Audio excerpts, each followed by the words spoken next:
మీరు చూడండి, ప్రత్యేకించి ఫ్లాట్స్లో ఉన్న వాళ్ళకి బాగా తెలుస్తుంది.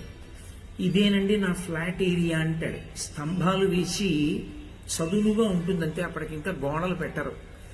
ఆయనే నిర్ణయించుకుంటాడు, ఇదిగో ఇక్కడ ఒక పడక గది పెట్టుకుంటాను, ఇక్కడ పూజ గది పెట్టుకుంటాను, ఇక్కడ మరుగుదొడ్డి కట్టుకుంటానంటాడు. అంతకు ముందు అదంతా సమతలంగా ఒక్కలాగే ఉంది. కానీ ఆయనే గోడలు పెట్టి ఇక్కడ మరుగుదొడ్డి అన్నాడు, ఇక్కడ పూజ గది అన్నాడు, ఇక్కడ వంటగది అన్నాడు, ఇక్కడ పడక గది అన్నాడు. ఒకసారి కట్టేసిన తరువాత ఇక మరుగుదొడ్డిలో భగవత్ సంబంధమైన కార్యం ఏమైనా చేస్తామా? చెయ్యం. పడక గదిలో చేస్తామా? చెయ్యం. ఒక్క పూజ గదిలోనే చేస్తాడు. అలాగే ప్రపంచానికంతటికీ పూజ గది ఏది అంటే ఒక్క భరతఖండే, ఇక్కడే. అందుకే ఏది భారతవర్షము అని అడిగారు. ఏది భారతవర్షము అంటే హిమాలయ పర్వతాలకి దక్షిణాన